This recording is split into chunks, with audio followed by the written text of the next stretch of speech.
फिर असी आओ असी न्यायां दी पोथी उसका 6वां भाग और कोई जना इसका पढ़े इसनू एक तो लैके और जिसने शुरू करना उसे ने चैप्टर पढ़ना। इस चीज नू याद रखियो। असी 6 भाग नू दोबारा पढ़ांगे अज और 6 भाग नू असी कल असी ये देखा सी कि असी 21 आयत तक गए सी। सो कोई जना इसकी पहला 21 आयत 22 आयत तक पहला पढ़ दे जिसनू भी मैं पढ़दा फर्स्ट जी। मेरी ਗਡਾਊਨ ਇਜ਼ਰਾਈਲੀ ਲੋਕਾਂ ਨੇ ਫਿਰ ਪ੍ਰਭੂ ਦੇ ਵਿਰੁੱਧ ਪਾਪ ਕੀਤਾ ਅਤੇ ਉਸਨੇ ਉਹਨਾਂ ਨੂੰ 60 ਸਾਲਾਂ ਤੱਕ ਮਦਿਆਨੀ ਲੋਕਾਂ ਦੇ ਅਧੀਨ ਕਰ ਦਿੱਤਾ। ਮਦਿਆਨੀ ਲੋਕ ਇਜ਼ਰਾਈਲੀਆਂ ਤੋਂ ਤਕੜੇ ਸਨ। ਇਸ ਲਈ ਇਜ਼ਰਾਈਲੀ ਲੋਕ ਪਹਾੜਾਂ ਵਿੱਚ ਜਾ ਕੇ ਗੁਫਾਵਾਂ ਅਤੇ ਕੰਦਰਾਂ ਵਿੱਚ ਜਾ ਕੇ ਰਹਿਣ ਲੱਗੇ। ਉਹਨਾਂ ਨੇ ਉੱਥੇ ਆਪਣੇ ਲਈ ਸੁਰੱਖਿਅਤ ਥਾਵਾਂ ਤਿਆਰ ਕਰ ਲਈਆਂ। ਜਦੋਂ ਵੀ ਇਜ਼ਰਾਈਲੀ ਲੋਕ ਫਸਲ ਬੀਜਦੇ ਸਨ ਤਾਂ ਮਦਿਆਨੀ ਅਮਲੇਕੀ ਅਤੇ ਪੂਰਬੀ ਲੋਕ ਉਹਨਾਂ ਉੱਤੇ ਹੱਲਾ ਕਰ ਦਿੰਦੇ ਸਨ। ਉਹ ਇਜ਼ਰਾਈਲੀਆਂ ਦੀ ਜ਼ਮੀਨ ਦੀ ਸਾਰੀ ਫਸਲ ਗਾਜ਼ਾ ਤੱਕ ਦੇ ਇਲਾਕੇ ਤੱਕ ਪੱਕਣ ਤੋਂ ਪਹਿਲਾਂ ਹੀ ਉਜਾੜ ਦਿੰਦੇ ਸਨ। ਉਹ ਇਜ਼ਰਾਈਲੀਆਂ ਦੇ ਜੀਵਨ ਦੇ ਸਾਰੇ ਆਸਰੇ ਅਰਥਾਤ ਭੇਡਾਂ, ਪਸ਼ੂ, ਗਧਿਆਂ ਨੂੰ ਲੁੱਟ ਕੇ ਲੈ ਜਾਂਦੇ ਸਨ। ਉਹ ਪਿੱਛੇ ਕੁਝ ਨਹੀਂ ਰਹਿਣ ਦਿੰਦੇ ਸਨ। ਉਹ ਆਪਣੇ ਅਣਗਿਣਤ ਮਾਲ, ਡੰਗਰ ਅਤੇ ਊਠਾਂ ਸਮੇਤ ਆਉਂਦੇ ਸਨ ਅਤੇ ਠੀਕ ਟਿੱਡੀ ਦਾ ਲਵਾਂਗ ਸਾਰੀ ਧਰਤੀ ਉੱਤੇ ਛਾ ਕੇ ਉਸ ਨੂੰ ਉਜਾੜ ਦਿੰਦੇ ਸਨ। ਇਜ਼ਰਾਈਲੀ ਲੋਕ ਉਹਨਾਂ ਦੇ ਅੱਗੇ ਬਹੁਤ ਹੀ ਕਮਜ਼ੋਰ ਸਿੱਧ ਹੁੰਦੇ ਸਨ। ਸੋ ਇਸ ਸਮੇਂ ਇਜ਼ਰਾਈਲ ਨੇ ਫਿਰ ਪ੍ਰਭੂ ਅੱਗੇ ਦੁਹਾਈ ਦਿੱਤੀ। ਪ੍ਰਭੂ ਨੇ ਇਜ਼ਰਾਈਲੀਆਂ ਦੀ ਦੁਹਾਈ ਸੁਣੀ ਅਤੇ ਉਸਨੇ ਉਹਨਾਂ ਕੋਲ ਇੱਕ ਨਵੀਂ ਘੱਲ ਕੇ ਉਹਨਾਂ ਨੂੰ ਕਿਹਾ, ਇਜ਼ਰਾਈਲ ਦੇ ਪ੍ਰਭੂ ਪਰਮੇਸ਼ਰ ਨੇ ਇਹ ਕਿਹਾ ਹੈ, ਮੈਂ ਤੁਹਾਨੂੰ ਮਿਸਰ ਦੇਸ਼ ਦੀ ਗੁਲਾਮੀ ਤੋਂ ਛੁਡਾ ਕੇ ਲੈ ਆਇਆ ਸਾਂ। ਮੈਂ ਤੁਹਾਨੂੰ ਮਿਸਰੀਆਂ ਅਤੇ ਬਾਕੀ ਸਭ ਦੇ ਅਤਿਆਚਾਰ ਤੋਂ ਬਚਾਇਆ ਅਤੇ ਤੁਹਾਡੇ ਸਾਹਮਣੇ ਉਹਨਾਂ ਸਭ ਨੂੰ ਕੱਢ ਕੇ ਉਹਨਾਂ ਦੀ ਧਰਤੀ ਤੁਹਾਨੂੰ ਦੇ ਦਿੱਤੀ। ਤਦ ਮੈਂ ਤੁਹਾਨੂੰ ਕਿਹਾ ਸੀ, ਮੈਂ ਪ੍ਰਭੂ ਤੁਹਾਡਾ ਪਰਮੇਸ਼ਰ ਹਾਂ। ਤੁਸੀਂ ਕਿਸੇ ਅਮੋਰੀ ਦੇਵਤੇ ਦੀ ਪੂਜਾ ਨਾ ਕਰਨਾ ਜਿਨ੍ਹਾਂ ਦੀ ਧਰਤੀ ਤੇ ਤੁਸੀਂ ਰਹਿ ਰਹੇ ਹੋ, ਪਰ ਤੁਸੀਂ ਮੇਰੀ ਆਗਿਆ ਨਹੀਂ ਮੰਨੀ। ਤਦ ਪ੍ਰਭੂ ਦਾ ਇੱਕ ਸਵਰਗਦੂਤ ਆ ਕੇ ਅਫਰਾਹ ਦੇ ਪਿੰਡ ਕੋਲ ਇੱਕ ਬਲੂਦ ਦੇ ਰੁੱਖ ਹੇਠ ਬੈਠ ਗਿਆ। ਇਹ ਰੁੱਖ ਜੋਆਸ ਅਜਰੀ ਦਾ ਸੀ, ਜਿਸ ਦਾ ਪੁੱਤਰ ਗਡਾਊਨ ਲੁੱਕ ਕੇ ਅੰਗੂਰਾਂ ਦੇ ਰਸ ਦੇ ਚਵੱਚੇ ਵਿੱਚ ਆਪਣੀ ਕਣਕ ਛੱਟ ਰਿਹਾ ਸੀ। ਉਹ ਚਵੱਚੇ ਵਿੱਚ ਮਦਿਆਨੀ ਲੋਕਾਂ ਦੇ ਡਰ ਕਰਕੇ ਬੈਠਾ ਹੋਇਆ ਸੀ। ਪ੍ਰਭੂ ਦੇ ਸਵਰਗਦੂਤ ਨੇ ਉਸਨੂੰ ਦਰਸ਼ਨ ਦੇ ਕੇ ਕਿਹਾ, ਹੇ ਬਲੀ ਮਨੁੱਖ, ਪ੍ਰਭੂ ਤੇਰੇ ਨਾਲ ਹੈ। ਗਡਾਊਨ ਨੇ ਸਵਰਗਦੂਤ ਨੂੰ ਕਿਹਾ, ਸ਼੍ਰੀਮਾਨ ਜੀ, ਕੀ ਮੈਂ ਇੱਕ ਗੱਲ ਤੁਹਾਡੇ ਤੋਂ ਪੁੱਛ ਸਕਦਾ ਹਾਂ? ਜੇਕਰ ਪ੍ਰਭੂ ਸੱਚਮੁੱਚ ਸਾਡੇ ਨਾਲ ਹੈ ਤਾਂ ਫਿਰ ਇਹ ਸਭ ਮੁਸੀਬਤਾਂ ਸਾਡੇ ਉੱਤੇ ਕਿਉਂ ਆ ਪਈਆਂ ਹਨ? ਸਾਡੇ ਪੁਰਖੇ ਤਾਂ ਬਹੁਤ ਅਦਭੁਤ ਗੱਲਾਂ ਸਾਨੂੰ ਦੱਸਦੇ ਸਨ ਕਿ ਪ੍ਰਭੂ ਸੱਚਮੁੱਚ ਸਾਨੂੰ ਮਿਸਰ ਤੋਂ ਕੱਢ ਕੇ ਲਿਆਇਆ ਸੀ। ਫਿਰ ਉਸਨੇ ਕਿਉਂ ਸਾਨੂੰ ਛੱਡ ਦਿੱਤਾ ਹੈ ਅਤੇ ਮਦਿਆਨੀ ਲੋਕਾਂ ਦੇ ਅਧੀਨ ਕਰ ਦਿੱਤਾ ਹੈ? ਤਦ ਪ੍ਰਭੂ ਨੇ ਗਡਾਊਨ ਨੂੰ ਆਗਿਆ ਦਿੱਤੀ, ਤੂੰ ਆਪਣੇ ਇਸ ਵੱਡੇ ਬਲ ਨਾਲ ਜਾ ਤੇ ਇਜ਼ਰਾਈਲੀਆਂ ਨੂੰ ਮਦਿਆਨੀ ਲੋਕਾਂ ਦੇ ਹੱਥੋਂ ਬਚਾ। ਮੈਂ ਆਪ ਤੈਨੂੰ ਘੱਲ ਰਿਹਾ ਹਾਂ। ਗਡਾਊਨ ਨੇ ਉੱਤਰ ਦਿੱਤਾ, ਮੈਂ ਇਹ ਸਭ ਕਿਸ ਤਰ੍ਹਾਂ ਕਰ ਸਕਦਾ ਹਾਂ? ਮੇਰੀ ਕੁੱਲ ਮਨੱਸੇ ਦੇ ਕਬੀਲੇ ਵਿੱਚ ਸਭ ਤੋਂ ਮਾੜੀ ਅਤੇ ਮੈਂ ਆਪਣੇ ਟੱਬਰ ਵਿੱਚ ਸਭ ਤੋਂ ਛੋਟਾ ਹਾਂ। ਪ੍ਰਭੂ ਨੇ ਉਸਨੂੰ ਕਿਹਾ, ਮੈਂ ਤੇਰੇ ਨਾਲ ਹੋ ਕੇ ਤੇਰੀ ਮਦਦ ਕਰਾਂਗਾ। ਤੂੰ ਮਦਿਆਨੀਆਂ ਨੂੰ ਇਸ ਤਰ੍ਹਾਂ ਮਾਰੇਗਾ ਜਿਸ ਤਰ੍ਹਾਂ ਕਿ ਉਹ ਇੱਕ ਹੀ ਆਦਮੀ ਹੋਣ। ਗਡਾਊਨ ਨੇ ਕਿਹਾ, ਜੇਕਰ ਸੱਚਮੁੱਚ ਤੇਰੀ ਮੇਰੇ ਉੱਤੇ ਕਿਰਪਾ ਹੈ ਤਾਂ ਮੈਨੂੰ ਆਪਣੇ ਪ੍ਰਭੂ ਹੋਣ ਦਾ ਕੋਈ ਚਿੰਨ੍ਹ ਦਿਖਾ। ਕਿਰਪਾ ਕਰਕੇ ਉਸ ਸਮੇਂ ਤੱਕ ਇੱਥੋਂ ਨਾ ਜਾਣਾ ਜਦੋਂ ਤੱਕ ਮੈਂ ਜਾ ਕੇ ਆਪਣੀ ਅਨਾਜ ਦੀ ਭੇਟ ਲਿਆ ਕੇ ਤੇਰੇ ਅੱਗੇ ਨਾ ਰੱਖ ਲਵਾਂ। ਉਸਨੇ ਕਿਹਾ, ਠੀਕ ਹੈ, ਤੇਰੇ ਵਾਪਸ ਆਉਣ ਤੱਕ ਮੈਂ ਇੱਥੇ ਹੀ ਰਹਾਂਗਾ। ਸੋ ਗਡਾਊਨ ਨੇ ਘਰ ਜਾ ਕੇ ਇੱਕ ਲੇਲਾ ਬਣਾਇਆ ਤੇ 10 ਕਿਲੋ ਆਟਾ ਲੈ ਕੇ ਉਸਦੀਆਂ ਰੋਟੀਆਂ ਬਣਾਈਆਂ। ਉਸਨੇ ਮਾਸ ਇੱਕ ਟੋਕਰੀ ਵਿੱਚ ਰੱਖ ਲਿਆ ਅਤੇ ਸ਼ੋਰਬਾ ਇੱਕ ਪਤੀਲੇ ਵਿੱਚ ਪਾਇਆ। ਫਿਰ ਉਹ ਸਭ ਕੁਝ ਲੈ ਕੇ ਬਲੂਦ ਦੇ ਰੁੱਖ ਹੇਠ ਗਿਆ ਤੇ ਪ੍ਰਭੂ ਦੇ ਸਵਰਗਦੂਤ ਦੇ ਅੱਗੇ ਰੱਖਿਆ। ਸਵਰਗਦੂਤ ਨੇ ਗਡਾਊਨ ਨੂੰ ਕਿਹਾ, ਮਾਸ ਅਤੇ ਰੋਟੀ ਇਸ ਚਟਾਨ ਉੱਤੇ ਰੱਖ ਕੇ ਉਸ ਉੱਤੇ ਸ਼ੋਰਬਾ ਡੋਲ ਦੇ। ਗਡਾਊਨ ਨੇ ਇਸੇ ਤਰ੍ਹਾਂ ਹੀ ਕੀਤਾ। ਤਦ ਸਵਰਗਦੂਤ ਨੇ ਆਪਣੀ ਹੱਥ ਵਿਚਲੀ ਸੋਟੀ ਦਾ ਸਿਰਾ ਉਸ ਮਾਸ ਅਤੇ ਰੋਟੀ ਨੂੰ ਛੋਇਆ। ਉਸਦੇ ਇਹ ਕਰਦਿਆਂ ਹੀ ਚਟਾਨ ਤੋਂ ਅੱਗ ਦੀ ਲਾਟ ਨਿਕਲੀ ਅਤੇ ਮਾਸ ਅਤੇ ਰੋਟੀ ਨੂੰ ਭਸਮ ਕਰ ਗਈ। ਫਿਰ ਸਵਰਗਦੂਤ ਉੱਥੋਂ ਚਲਾ ਗਿਆ। ਅੱਛਾ ਜੀ, ਇੱਥੇ ਤੱਕ ਠੀਕ ਅੱਗੇ ਪੜ੍ਹਦੇ ਦੁਆਰਾ, ਅੱਗੇ ਵੀ ਤੁਸੀਂ ਪੜ੍ਹਨਾ। ਸੋ ਅਸੀਂ ਪ੍ਰਭੂ ਦੇ ਵਚਨ ਦੇ ਵਿੱਚ ਕੀ ਦੇਖਦੇ ਪਏ ਹਾਂ ਕਿ ਉਹ ਇਹ ਕਹਿ ਰਿਹਾ ਕਿ ਵਿਚਾਰਾ ਡੂੰਘੇ ਥਾਂ ਤੇ ਬੈਠ ਕੇ ਕਣਕ ਛੱਟਦਾ ਪਿਆ, ਆਪਣੀ ਚਵੱਚੇ ਦੇ ਵਿੱਚ ਬੈਠ ਕੇ ਆਪਣੀ ਕਣਕ ਛੱਟਦਾ ਪਿਆ, ਔਰ ਪ੍ਰਭੂ ਉਸ ਨੂੰ ਬਲੀ ਕਹਿ ਰਿਹਾ, ਇਹ ਬਲੀ ਮਨੁੱਖ। ਉਹ ਕਹਿ ਰਿਹਾ ਵੀ ਇਹ ਕਿੱਦਾਂ ਦਾ ਬਾਲ ਆ ਮੇਰੇ ਵਿੱਚ, ਮੈਂ ਤਾਂ ਇੱਥੇ ਬੈਠਾ ਚਵੱਚੇ ਦੇ ਵਿੱਚ ਬੈਠ ਕੇ ਕਣਕ ਛੱਡਦਾ ਪਿਆ ਤੇ ਇਹ ਮੈਨੂੰ ਬਲੀ ਮਨੁੱਖ ਕਹਿੰਦਾ ਪਿਆ, ਮੈਂ ਤਾਂ ਡਰਦਾ ਮਾਰਿਆ ਹੈ। ਕਿਉਂਕਿ ਉਸਨੇ ਆਪਣੇ ਆਲੇ ਦੁਆਲੇ ਬਹੁਤ ਸਾਰੀਆਂ ਐਸੀਆਂ ਚੀਜ਼ਾਂ ਨੂੰ ਮੰਨ ਲਿਆ ਸੀ, ਔਰ ਜਿਹੜੀਆਂ ਸੱਚਾਈਆਂ ਸੀ ਉਸ ਨੂੰ ਉਹ ਛੱਡ ਚੁੱਕਾ ਸੀ। ਸੱਚਾਈਆਂ ਕੀ ਸੀ ਜੋ ਬਜ਼ੁਰਗਾਂ ਨੇ ਦੱਸੀਆਂ ਸੀ?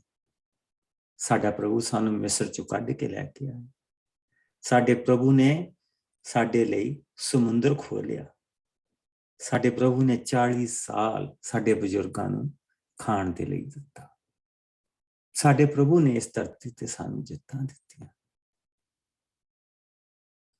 ਉਹ ਸੱਚਾਈ ਨੂੰ ਭੁੱਲ ਚੁੱਕਾ ਸੀ, ਸਿਰਫ ਅੱਜ ਉਸ ਦੇ ਮੋਰੇ ਸੀ ਕਿ ਅੱਜ ਕੀ ਹੋ ਰਿਹਾ ਸੀ।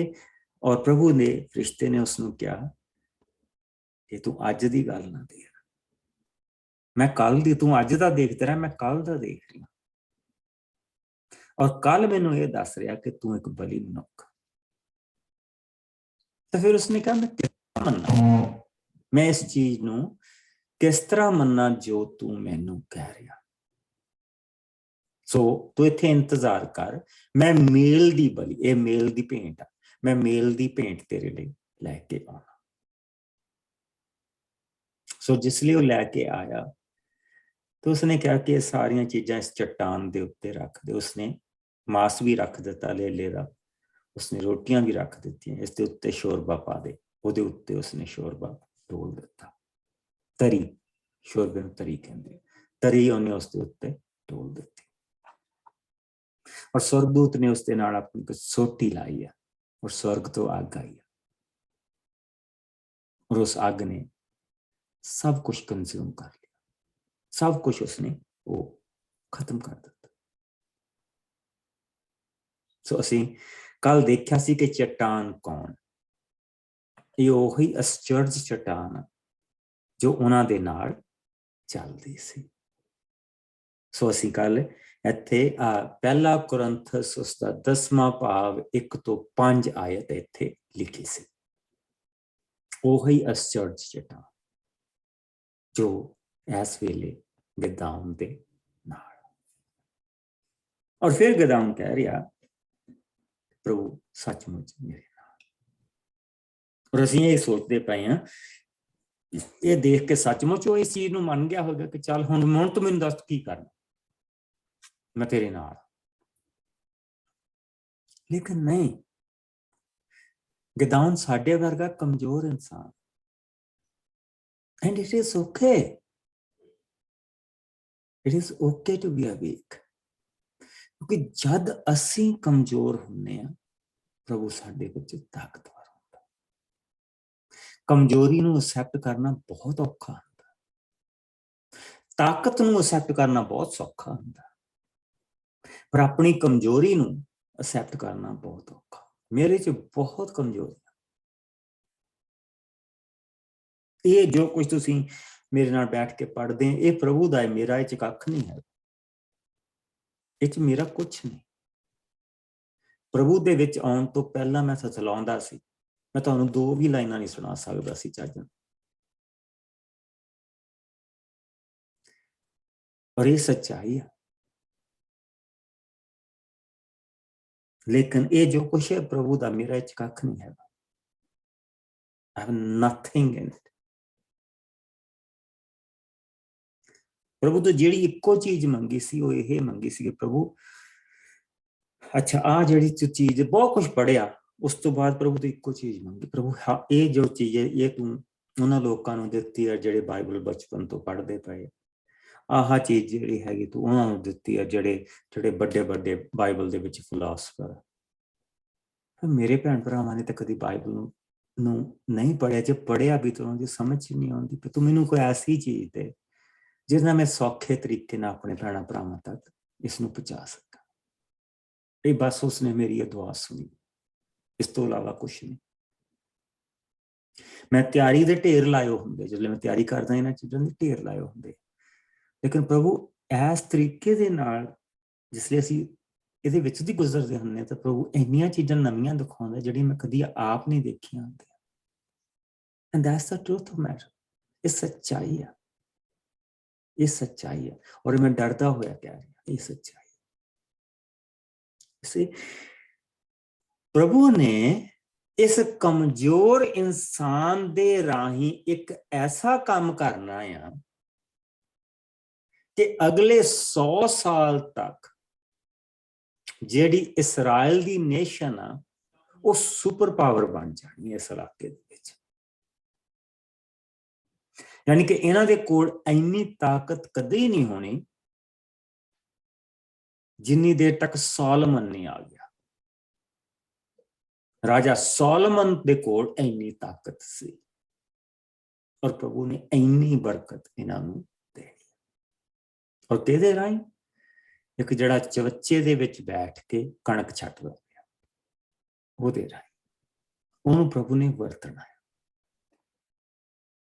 ਔਰ ਯਾਦ ਰੱਖੋ, ਇਸੇ ਤਰ੍ਹਾਂ ਪ੍ਰਭੂ ਨੇ ਤੁਹਾਡੇ ਘਰਾਣਿਆਂ ਦੇ ਵਿੱਚ ਤੁਹਾਨੂੰ ਵਰਤਣਾ। ਤੁਸੀਂ 18 ਲੋਕ ਨਹੀਂ ਬੈਠੇ ਹੋ, ਤੁਸੀਂ 18 ਘਰਾਣੇ ਬੈਠੇ ਹੋ, 18 ਕੁੱਲ ਬੈਠੇ ਹੋ ਇੱਥੇ, ਜਿਨ੍ਹਾਂ ਨੂੰ ਪ੍ਰਭੂ ਨੇ ਵਰਤਣਾ। ਸੋ ਆਓ ਹੁਣ ਅਸੀਂ 22 ਆਇਤ ਤੋਂ ਲੈ ਕੇ ਇਸ ਨੂੰ ਅਸੀਂ ਦੇਖਾਂਗੇ। Let's finish this chapter. 22 ਆਇਤ ਤੋਂ ਲੈ ਕੇ ਆਓ ਇਸ ਚੈਪਟਰ ਪੂਰਾ। ਤਦ ਗਿਦੌਨ ਨੇ ਜਾਣਿਆ ਕਿ ਇਹ ਪ੍ਰਭੂ ਦਾ ਸਵਰਗਦੂਤ ਸੀ। ਇਸ ਲਈ ਉਸਨੇ ਕਿਹਾ, ਹੇ ਸਰਵ ਸ਼ਕਤੀਮਾਨ ਪ੍ਰਭੂ, ਮੈਂ ਤੇਰੇ ਸਵਰਗਦੂਤ ਦੇ ਆਮੋ ਸਾਹਮਣੇ ਦਰਸ਼ਨ ਕੀਤੇ ਹਨ।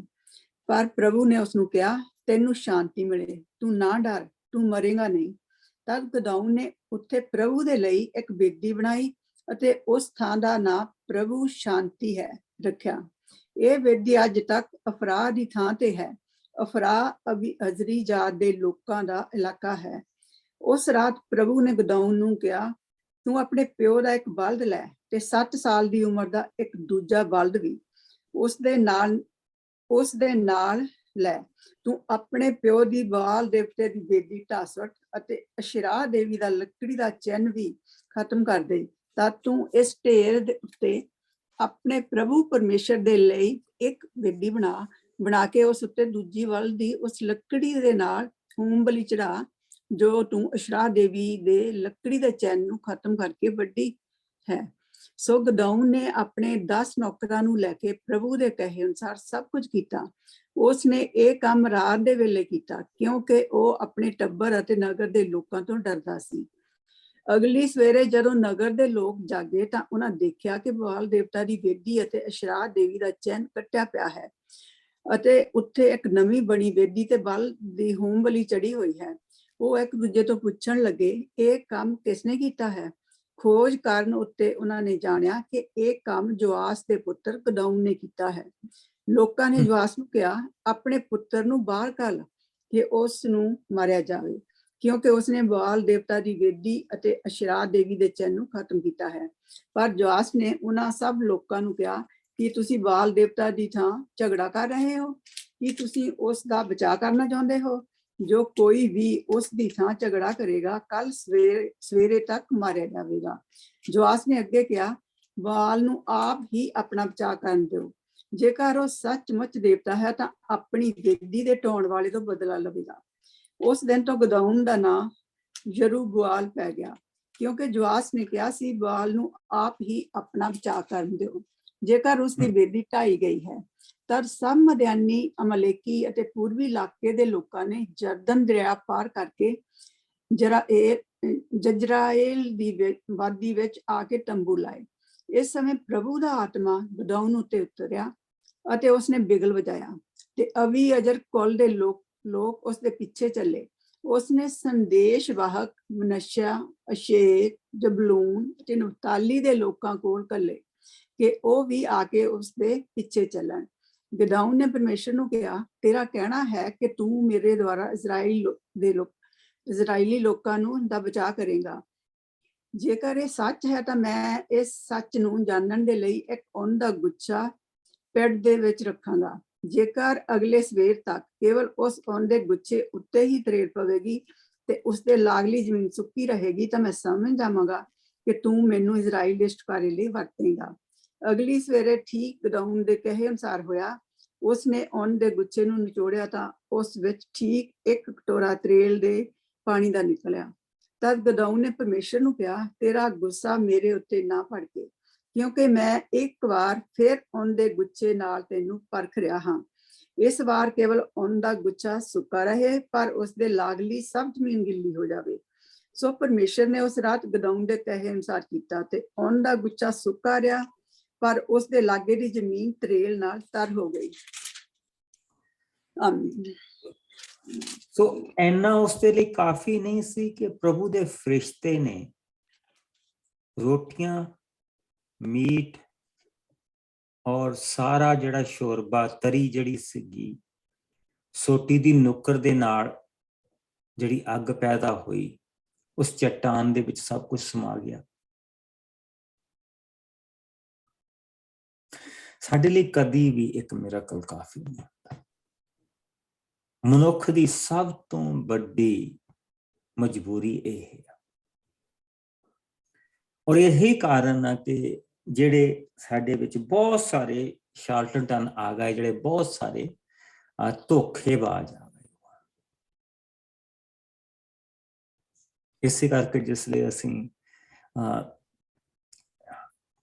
ਖਾਸ ਕਰਕੇ ਅਸੀਂ ਆਪਣੀ ਹਿੰਦੁਸਤਾਨ ਦੀ ਚਰਚ ਨੂੰ, ਪਾਕਿਸਤਾਨ ਦੀ ਚਰਚ ਨੂੰ, ਸ਼੍ਰੀਲੰਕਾ, ਮੋਸਟਲੀ ਗਰੀਬ ਕੰਟਰੀਆਂ ਦੀ ਜਿਹੜੀਆਂ ਚਰਚਾਂ ਨੂੰ ਅਸੀਂ ਦੇਖਦੇ ਪਏ ਹਾਂ, ਉੱਥੇ ਜਿਹੜੇ ਸਭ ਤੋਂ ਜ਼ਿਆਦਾ ਫਾਇਦਾ ਉਠਾਉਂਦੇ ਪਏ ਆ ਉਹ ਇਹੋ ਹੀ ਮਿਰਾਕਲ ਵਰਕਰ ਔਰ ਲੋਕਾਂ ਨੂੰ ਮੂਰਖ ਬਣਾ ਰਹੇ।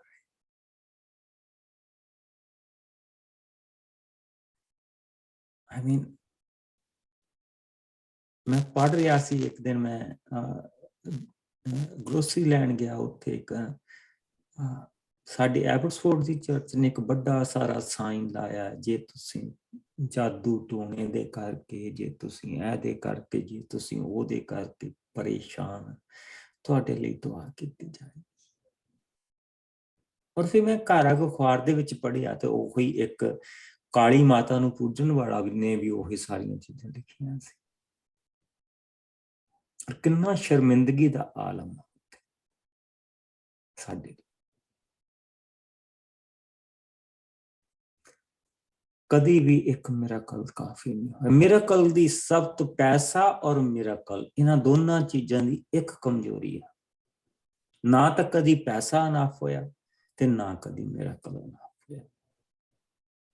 ਅਗਰ ਅਸੀਂ ਪ੍ਰਭੂ ਦਾ ਇਸ ਕਰਕੇ ਵਿਸ਼ਵਾਸ ਕਰਨਾ ਕਿ ਸਾਡੇ ਨਾਲ ਜਿਹੜਾ ਮਿਰਾਕਲ ਹੋਵੇ, ਤਾਂ ਭਾਈ ਫਿਰ 40 ਸਾਲ ਯਹੂਦੀਆਂ ਦੇ ਬਜ਼ੁਰਗ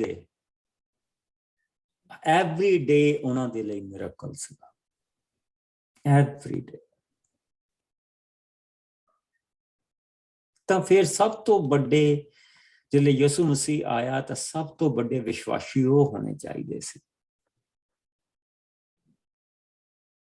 ਪਰ ਪ੍ਰਭੂ ਨੇ ਕਿਹੜੇ ਚੁਣੇ? ਗਲੀਲੀ, ਸਭ ਤੋਂ ਕਮਜ਼ੋਰ ਲੋਕ। ਔਰ ਉਹਨਾਂ ਵਿੱਚੋਂ ਵੀ ਇੱਕ ਨੇ ਮੰਨਿਆ ਕਿ ਤੂੰ ਯਸੂ ਆ, ਤੂੰ ਯਸੂ ਉਹ ਆ ਜੋ ਉਸਨੇ ਮਸੀਹਾ ਸਾਡੇ ਲਈ ਕਰ ਲਿਆ।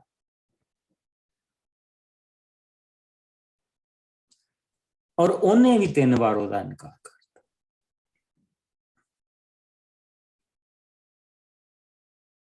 ਆਈ ਮੀਨ, ਸੋਚ ਕੇ ਦੇਖੋ।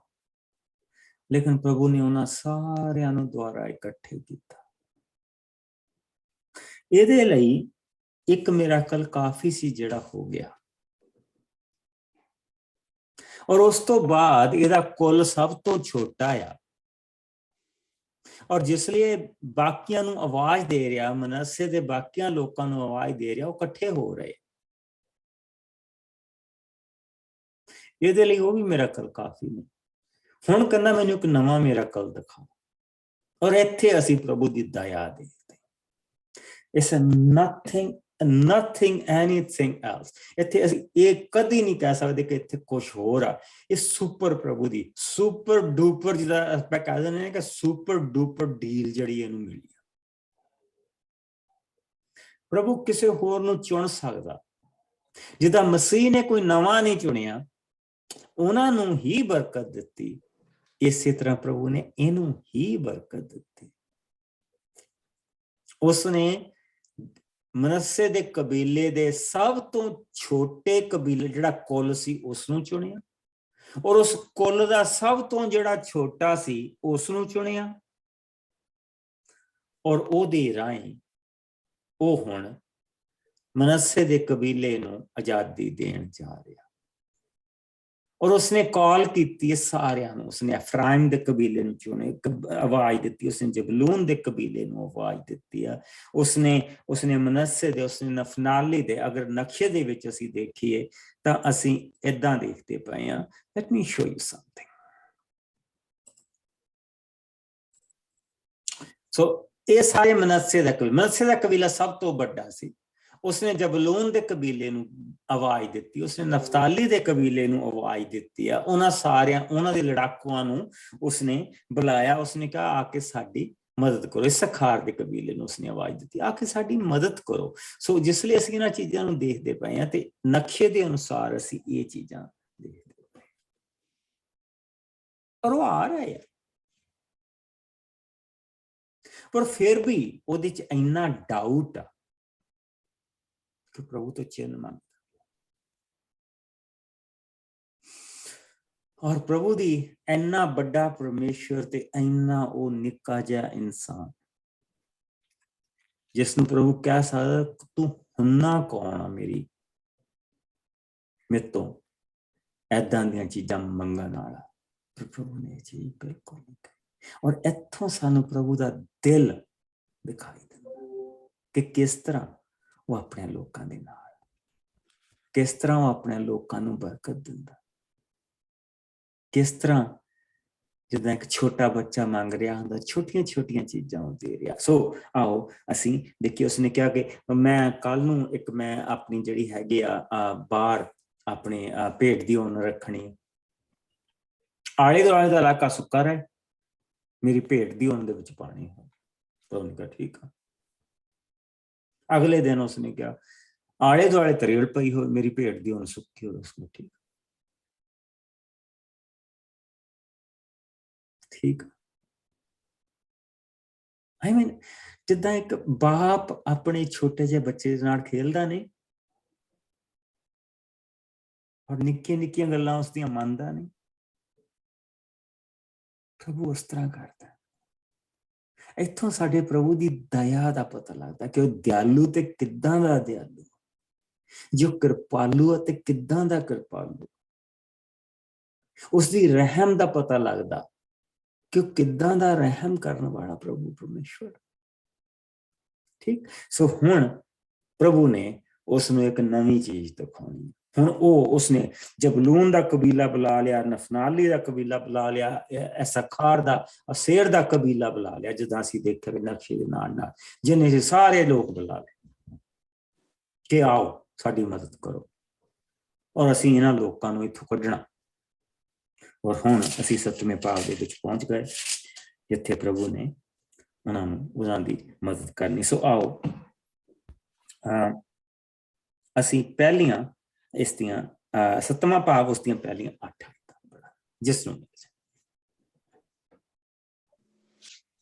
ਮੈਂ ਪੜ੍ਹਨੀ ਕੋਸ਼ਿਸ਼।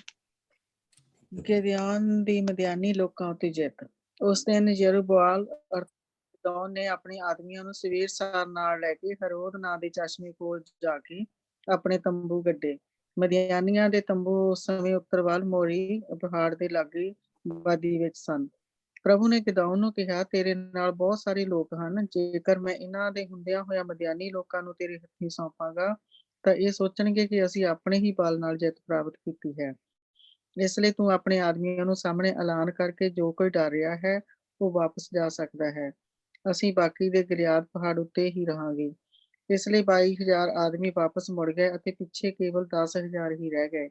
ਪ੍ਰਭੂ ਨੇ ਗਿਦਿਓਨ ਨੂੰ ਫਿਰ ਕਿਹਾ, ਤੇਰੇ ਨਾਲ ਅਜੇ ਵੀ ਬਹੁਤ ਸਾਰੇ ਆਦਮੀ ਹਨ, ਤੂੰ ਹੇਠ ਇਹਨਾਂ ਨੂੰ ਪਾਣੀ ਕੋਲ ਲੈ ਜਾ, ਮੈਂ ਇਹਨਾਂ ਦੀ ਪ੍ਰੀਖਿਆ ਲਵਾਂਗਾ ਅਤੇ ਜਿਸ ਨੂੰ ਮੈਂ ਚੁਣਾਂਗਾ ਉਸੇ ਨੂੰ ਤੂੰ ਨਾਲ ਲੈ ਕੇ ਜਾਵੀਂ ਅਤੇ ਜਿਸ ਨੂੰ ਮੈਂ ਰੱਦਾਂਗਾ ਉਸ ਨੂੰ ਤੂੰ ਨਾਲ ਨਾ ਲਵੀਂ। ਤਦ ਗਿਦਿਓਨ ਉਹਨਾਂ ਸਭ ਆਦਮੀਆਂ ਨੂੰ ਹੇਠ ਪਾਣੀ ਕੋਲ ਲੈ ਗਿਆ। ਪ੍ਰਭੂ ਨੇ ਉਸ ਨੂੰ ਕਿਹਾ, ਜੋ ਆਦਮੀ ਕੁੱਤੇ ਵਾਂਗ ਜੀਭ ਨਾਲ ਆਵਾਜ਼ ਕਰਕੇ ਪਾਣੀ ਪੀਣ, ਤੂੰ ਉਹਨਾਂ ਨੂੰ ਵੱਖ ਕਰ ਲੈ। ਬਾਕੀ ਦੇ ਜੋ ਨਿਉ ਕੇ ਡੀਕ ਲਾ ਕੇ ਪੀਣ, ਉਹਨਾਂ ਨੂੰ ਵੀ ਇੱਕ ਪਾਸੇ ਕਰ ਲੈ। 300 ਆਦਮੀਆਂ ਨੇ ਕੁੱਤੇ ਵਾਂਗ ਜੀਭ ਨਾਲ ਆਵਾਜ਼ ਕਰਕੇ ਪਾਣੀ ਪੀਤਾ ਅਤੇ ਬਾਕੀ ਸਭ ਨੇ ਨਿਉ ਕੇ ਡੀਕ ਲਾ ਕੇ ਪਾਣੀ ਪੀਤਾ। ਪ੍ਰਭੂ ਨੇ ਗਿਦਿਓਨ ਨੂੰ ਕਿਹਾ, ਮੈਂ ਇਹਨਾਂ 300 ਨਾਲ ਮਦਿਆਨੀ ਲੋਕਾਂ ਉੱਤੇ ਜਿੱਤ ਦੇਵਾਂਗਾ, ਜਿਨ੍ਹਾਂ ਨੇ ਕੁੱਤੇ ਦੇ ਵਾਂਗ ਜੀਭ ਨਾਲ ਆਵਾਜ਼ ਕਰਕੇ ਪਾਣੀ ਪੀਤਾ ਹੈ। ਤੂੰ ਬਾਕੀ ਦੇ ਸਭ ਲੋਕਾਂ ਨੂੰ ਵਾਪਸ ਘੱਲ ਦੇ। ਸੋ ਗਿਦਿਓਨ ਨੇ ਉਹਨਾਂ ਸਭਨਾਂ ਤੋਂ ਉਹਨਾਂ ਦੇ ਖਾਣ ਪੀਣ ਦਾ ਸਮਾਨ ਬਿਗਲਾਂ ਸਮੇਤ ਲੈ ਲਿਆ ਤੇ 300 ਨੂੰ ਛੱਡ ਕੇ ਬਾਕੀ ਸਭ ਨੂੰ ਉਸਨੇ ਵਾਪਸ ਘੱਲ ਦਿੱਤਾ। ਇਸ ਸਮੇਂ ਮਦਿਆਨੀ ਲੋਕ ਹੇਠਾਂ ਆਪਣੇ ਤੰਬੂਆਂ ਵਿੱਚ ਸਨ। ਆਮੀਨ। Amen. ਸੋ ਸਿਸਟਰ ਜੀ, ਬਾਕੀ ਦਾ ਚੈਪਟਰ ਵੀ ਤੁਸੀਂ ਪੜ੍ਹਨਾ। ਸੋ ਅਸੀਂ ਕੀ ਦੇਖਦੇ ਪਏ, ਪ੍ਰਭੂ ਨੇ ਕਿਹਾ, ਕਿਉਂਕਿ ਉਹ ਸਾਰੇ ਇੱਕ ਤੁਸੀਂ ਇਹ ਕਹਿ ਲਓ ਕਿ ਸਾਰਾ ਇਸਰਾਇਲ ਇੱਕ ਪੈਕਟ ਦੇ ਵਿੱਚ ਸੀ। ਜੇ ਸਾਡੇ ਤੇ ਕੋਈ ਹਮਲਾ ਕਰੇ, ਜੇ ਸਾਡੇ ਕਬੀਲੇ ਤੇ ਕੋਈ ਹਮਲਾ ਕਰੇ ਤਾਂ ਸਾਰਿਆਂ ਕਬੀਲਿਆਂ ਦੇ ਉੱਤੇ ਹਮਲਾ। ਸੋ ਜਿਸ ਵੇਲੇ ਵੀ ਕੋਈ ਕਿਸੇ ਨੂੰ ਬੁਲਾਉਂਦਾ ਸੀ, ਉਹਨਾਂ ਨੂੰ ਆਉਣਾ ਪੈਂਦਾ ਸੀ। ਸੋ ਉਸਨੇ ਯਿਸਕਾਰ ਦੇ ਕਬੀਲੇ ਨੂੰ ਬੁਲਾਇਆ, ਉਸਨੇ ਅਸੇਰ ਦੇ ਕਬੀਲੇ ਨੂੰ ਬੁਲਾਇਆ, ਨਫਤਾਲੀ ਦੇ ਕਬੀਲੇ ਨੂੰ ਬੁਲਾਇਆ। ਸੋ ਉਹਨਾਂ ਦੇ ਵਿੱਚੋਂ ਜਿਹੜੇ ਲੜਾਕੇ ਸੀ ਉਹ ਆਏ। ਬਹੁਤਾਂ ਦੇ ਮਨ ਦੇ ਵਿੱਚ ਇਹ ਸੀ ਕਿ ਅਸੀਂ ਇਹਨਾਂ ਦੀ ਲੜਾਈ ਕਿਉਂ ਲੜਦੇ ਪਏ, ਸਾਡੇ ਦਿਮਾਗ ਖਰਾਬ।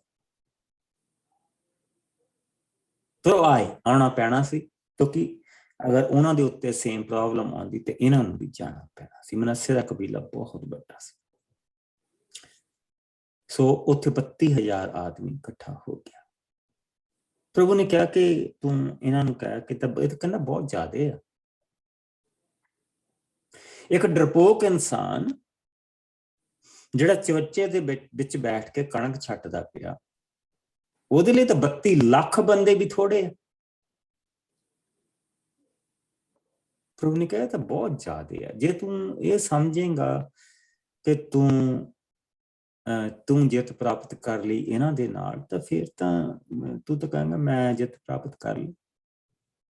ਤੂੰ ਤਾਂ ਬਹੁਤ ਵੱਡਾ ਕੁਛ ਮੇਰੇ ਤੋਂ ਮੰਗਿਆ, ਤੂੰ ਤਾਂ ਮੇਰੇ ਤੋਂ ਮਿਰਾਕਲ ਤੋਂ ਬਾਅਦ ਮਿਰਾਕਲ ਮੰਗਿਆ। ਜਿੰਨੇ ਪ੍ਰਭੂ ਤੋਂ ਮਿਰਾਕਲ ਮੰਗੀਏ, ਉਨਾ ਹੀ ਅਸੀਂ ਆਪਣੇ ਆਪ ਨੂੰ ਪ੍ਰਭੂ ਦੇ ਉਸ ਟੈਸਟ ਦੇ ਵਿੱਚ ਪਾਉਂਦੇ ਹਾਂ। ਹਮੇਸ਼ਾ ਇਸ ਚੀਜ਼ ਨੂੰ ਯਾਦ ਰੱਖੋ। ਜੇ ਪ੍ਰਭੂ ਦੇ ਹੱਥਾਂ ਦੇ ਵਿੱਚ ਛੱਡ ਦਈਏ ਤਾਂ ਉਹਦੀ ਬਰਕਤ ਬਹੁਤ ਮਹਾਨ ਹੁੰਦੀ ਹੈ, ਵੱਡੀ ਹੁੰਦੀ ਹੈ। ਸੋ ਇੱਥੇ ਕੀ ਹੋ ਰਿਹਾ, ਹੁਣ ਪ੍ਰਭੂ ਨੇ ਕਿਹਾ ਕਿ ਤੂੰ ਮੇਰੇ ਤੋਂ ਮਿਰਾਕਲ ਮੰਗੇ ਤਾਂ ਹੁਣ ਤੈਨੂੰ ਮਿਰਾਕਲ ਹੀ ਮਿਲੇਗਾ। ਇਹ ਤਾਂ ਬਹੁਤ ਜ਼ਿਆਦਾ ਲੋਕ ਆ ਜਿਹੜੇ ਤੂੰ ਰੱਖ ਲੈ। ਸੋ ਉਸਨੇ ਕਿਹਾ ਕਿ ਤੂੰ ਇਹਨਾਂ ਨੂੰ ਕਹਿ ਕਿ ਜਿਹੜੇ ਜੰਗ ਤੋਂ ਡਰਦੇ ਆ ਵਾਪਸ ਚਲੇ ਜਾਓ। ਐਂਡ ਹੋਲਡ ਐਂਡ ਬਿਹੋਲਡ 32,000 ਆਦਮੀ ਦੇ ਵਿੱਚੋਂ 22,000 ਮੁੜ ਗਏ। ਔਰ ਪ੍ਰਭੂ ਨੇ ਕਿਹਾ ਇਹਨਾਂ ਨੂੰ ਜਾਣ ਦੇ। ਔਰ ਫਿਰ ਪ੍ਰਭੂ ਨੇ ਕਿਹਾ ਕਿ ਇਹ ਵੀ ਬਹੁਤ ਜ਼ਿਆਦਾ। ਹੁਣ ਜਿਨ੍ਹਾਂ ਨੂੰ ਜੰਗ ਦੀ ਟ੍ਰੇਨਿੰਗ ਆ, ਉਹਨਾਂ ਨੇ ਖੜਕਾ ਨਹੀਂ ਕਰਨਾ, ਕਿਉਂਕਿ ਦੂਜੇ ਪਾਸੇ ਜਿਹੜੇ ਹੈਗੇ ਆ ਉਹਨਾਂ ਦਾ ਜਿਹੜੇ ਵੈਰੀ ਆ ਉਹ ਦੂਜੇ ਪਾਸੇ। ਜਿਹੜੇ ਕਮਲੇ ਆ ਉਹਨਾਂ ਨੇ ਖੂਬ ਨੋਇਸ ਕਰਨਾ, ਉਹਨਾਂ ਨੂੰ ਕੱਖ ਨਹੀਂ ਪਤਾ ਵੀ ਕੀ ਹੁੰਦਾ ਪਿਆ ਤੇ ਕੀ ਨਹੀਂ ਹੁੰਦਾ। ਸੋ ਇਸ ਵੇਲੇ ਪ੍ਰਭੂ ਨੇ ਜਿਹੜੇ ਉਹ ਖਾਸ ਕਰਕੇ ਜਿਹੜੇ ਬਹਾਦਰ ਆ, ਜਿਨ੍ਹਾਂ ਨੂੰ ਲੜਾਈ ਦਾ ਪਤਾ, ਜਿਨ੍ਹਾਂ ਦੇ ਦਿਮਾਗ ਸਾਰੇ ਕੰਮ ਕਰਦੇ ਆ, ਪ੍ਰਭੂ ਨੇ ਕਿਹਾ ਕਿ ਜਿਹੜੇ ਇਸ ਤਰੀਕੇ ਦੇ ਲੋਕ ਆ ਜਿਨ੍ਹਾਂ ਨੂੰ ਜੰਗ ਦਾ ਪਤਾ ਆ ਕਿ ਜਿਸ ਲਈ ਤੁਸੀਂ ਜੰਗ ਦੇ ਵਿੱਚ ਜਾਓ ਤੁਸੀਂ ਨੋਇਸ ਨਹੀਂ ਕਰਨਾ, ਤੁਸੀਂ ਕਿੱਦਾਂ ਤੁਰਨਾ, ਤੁਸੀਂ ਕਿੱਦਾਂ ਲੱਕੜੀ ਦਾ ਵੀ ਨੋਇਸ ਨਹੀਂ ਹੋਣ ਦੇਣਾ, ਜੇ ਤੁਸੀਂ ਪੀਨੇ ਆ ਖਾਂਦੇ ਆ ਤੁਹਾਡੇ ਮੂੰਹ ਦੇ ਵਿੱਚ ਆਵਾਜ਼ ਨਹੀਂ ਆਉਣੀ ਚਾਹੀਦੀ, ਤੁਹਾਡਾ ਦੁਸ਼ਮਣ ਤੁਹਾਨੂੰ ਭਾ ਨਾ ਜਾਏ, ਦੇਖ ਨਾ ਜਾਏ। ਹਾਂ, ਜਿਨ੍ਹਾਂ ਨੂੰ ਜੰਗ ਦਾ ਪਤਾ ਹੈ। ਪ੍ਰਭੂ ਨੇ ਕਹਿਣਾ ਸਾਰਿਆਂ ਨੂੰ ਵਾਪਸ ਕਰ ਦਿਓ। ਪਰ ਜਿਹੜੇ ਮੇਰੇ ਵਰਗੇ ਕਮਲੇ ਆ, ਪ੍ਰਭੂ ਨੇ ਕਹਿਣਾ ਨੂੰ ਰੱਖ। ਹਾਂ, ਹੁਣ ਕਹਿੰਦਾ ਗਿਣਤੀ ਠੀਕ ਆ, 300 ਉਹ ਵੀ ਕਮਲੇ।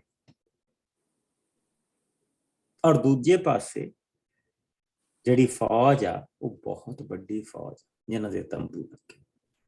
और प्रभु ने कहा कि जे मैं हुण जित तेनू दूंगा ना ते जित मेरे वालों, ये जित मेरे वालों। सो हुण प्रभु जिहड़ी जित उसनू देण जा रहा वो प्रभु दे वालों जित आ। सो हुण असीं 9 आयत तो लैके इस चैप्टर नू खत्म करांगे और देखांगे कि प्रभु ने किद्दां अमेजिंग तरीके दे नाल ये जित अपने लोकां नू। ਉਸ ਰਾਤ ਪ੍ਰਭੂ ਨੇ ਗਿਦੌਨ ਨੂੰ ਕਿਹਾ, ਤੂੰ ਉੱਠ ਕੇ ਮਦਿਆਨੀ ਛਾਉਣੀ ਉੱਤੇ ਹੱਲਾ ਬੋਲ, ਮੈਂ ਉਹਨਾਂ ਨੂੰ ਤੇਰੇ ਹੱਥੀਂ ਸੌਂਪ ਰਿਹਾ ਹਾਂ। ਪਰ ਜੇਕਰ ਤੂੰ ਡਰ ਰਿਹਾ ਹੈ ਤਾਂ ਆਪਣੇ ਨੌਕਰ ਫੂਰਾ ਨਾਲ ਹੇਠ ਛਾਉਣੀ ਵੱਲ ਜਾ। ਤੂੰ ਮਦਿਆਨੀਆਂ ਨੂੰ ਕੁਝ ਕਹਿੰਦੇ ਸੁਣੇਗਾ, ਜਿਸ ਨੂੰ ਸੁਣ ਕੇ ਤੇਰਾ ਹੌਸਲਾ ਵਧੇਗਾ ਤੇ ਫਿਰ ਤੂੰ ਉਹਨਾਂ ਉੱਤੇ ਹੱਲਾ ਬੋਲੀ। ਸੋ ਗਿਦਿਓਨ ਆਪਣੇ ਨੌਕਰ ਫੂਰਾ ਦੇ ਨਾਲ ਮਦਿਆਨੀ ਛਾਉਣੀ ਦੀ ਹੱਦ ਤੱਕ ਗਿਆ, ਜਿੱਥੇ ਕੁਝ ਮਦਿਆਨੀ ਸਿਪਾਹੀ ਪਹਿਰਾ ਦੇ ਰਹੇ ਸਨ। ਮਦਿਆਨੀ, ਅਮਾਲੇਕੀ ਅਤੇ ਪੂਰਬੀ ਪਾਸੇ ਦੇ ਲੋਕ ਸਾਰੀ ਵਾਦੀ ਵਿੱਚ ਟਿੱਡੀ ਦਲ ਵਾਂਗ ਫੈਲੇ ਹੋਏ ਸਨ।